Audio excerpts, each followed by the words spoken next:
Oh, yes, here he is. 7-time All-Star, 2-time Defensive Player of the Year, 2006 NBA champion, Hall of Famer Alonzo Mourning. Thank you so much for being here. Rachel, thanks for having me. Appreciate it. Perk, thank you. So thrilled. Man, it's a pleasure. It's not Miami without Alonzo Mourning. Absolutely. First of all, the legend is here. I know why y'all are here. Y'all running away from all the cold weather around the country. So Hey, we're based out of LA. We're good. Yeah. All right. Still a little chilly there. A little bit. Perk, when you played against Alonzo, you faced him 7 different times in your career. We looked it up. How did it go? It didn't go well at all, Rachel. Like this, and I'm not just saying this because he was here, but because he's sitting right here. But like every game we was playing, like when we get ready to play Miami Heat, I would hit the weight room. I'm like, man, I got Alonzo. Yeah, I'm gonna do good. And every game I failed. Like literally, I failed. I could not. Anybody else, I could body him, play bully ball. It just wasn't happening with old school Alonzo. And I was just like, man, I just couldn't get over it. I was like, Perk, you held your own, baby. I mean, I did. One out of 10, I did a 2. Yeah. I got myself about a 2, but you don't even understand the preparation. I'm like, nah, today, and it just never happened. It just didn't come. Well, that's why we just saw his jersey go up. They showed some video of that because that's why it's in the rafters and retired here. So I want to ask you about this year's Heat team.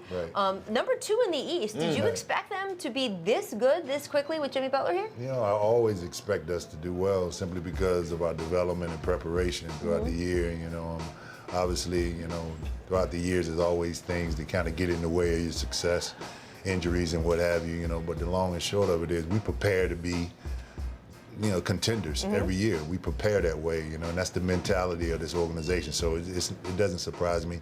And I know how hard these guys work during the summertime. We got great draft picks and guys that come in the summertime early and prepare and get their bodies ready for the rigors of this season. And it shows. The work that they put in, it's all showing.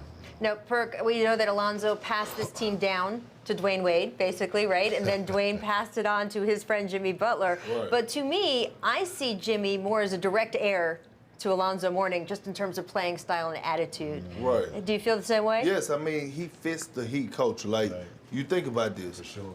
Alonzo, OG, he set the standard for the Heat culture, right? So, like, I could never play in the Heat culture because I had this whack body. I don't know if I ever could pass the fat test. Because you like to eat. Right, I like to eat. I'm mentally tough, so I think I would enjoy playing here. But, yeah, but I do have one question, though, right? That? So, Kendrick Nunn, okay? Right. I'm very close with his first agent that he ever had in Richard Gray. Okay. And he said that when he had Kendrick Nunn, it was like 15 to 20 GMs that told him this kid would never play in the NBA. And here he is today, probably second to John Morant as, you know, Rookie of the Year candidate, starting for you guys, holding his own, playing great basketball. I just want to know, what made you guys believe in him? Like, well, first of all, you know, we're all basketball professionals. We're not perfect at our job, right? You know, so there's a lot of front office people that, you know, sometimes they make decisions that they wish they could change. Right, you know? Absolutely. So we were fortunate enough to identify, you know, Kendrick as somebody that we could grow and develop, and you know, none of what. Based on what he showed us this summer, none of what he's doing now is shocking to me. You know, he had an amazing summer league. I saw him in here almost every day during the summertime, preparing and developing his body and getting ready. And now it shows, you know, it shows. He already had the talent, you know, so it was a matter of developing that talent and him gaining the confidence that he needed to gain, you know, and now he's definitely has his confidence. I think where it kind of did it for him is not what he did in the summer league, but I think in a preseason game he had 40 points against Houston. I remember that.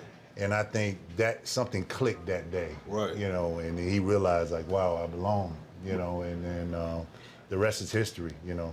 Yeah, because I mean, my thing is like the thing I respect the most about like the Miami Heat culture is that you guys don't care about giving a guy an opportunity if he earns it. Like Right. the money aside or who's the max guy, no.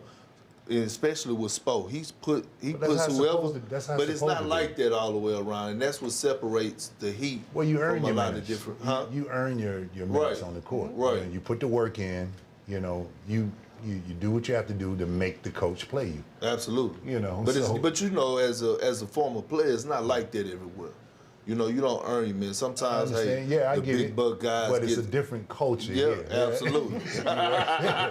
Absolutely. You have to know who you're talking to also, Perk, because this man got minutes every time he walked in the door. Well, I earned them. I know you did, absolutely. I'm just saying. I prided myself as being the hardest working guy on the team, so I earned my minutes. Right. Absolutely, and you got a team full of hard workers here, and that's why I for made the sure. comparison between you and Jimmy. But to your point about Kendrick and all the guys on here, so many guys on this team like to work, and that is why this team is gelled so much together. I mean, ultimately, we're professionals. You know, we want to get whatever we can out of our craft. It's a small window of an opportunity for us to generate the income that we want to generate. You know, and after that, you know, we retire. You know, and we still got a long life in front of us. But you know, while we're doing this, we're trying to try to get as much out of it as we can. And I think this, you know, our system, our culture allows players to do that if they buy into the system. If they buy into it, you know, we get the best out of them. Thanks for watching ESPN on YouTube. For more sports highlights and analysis, be sure to download the ESPN app. And for live streaming sports and premium content, subscribe to ESPN+.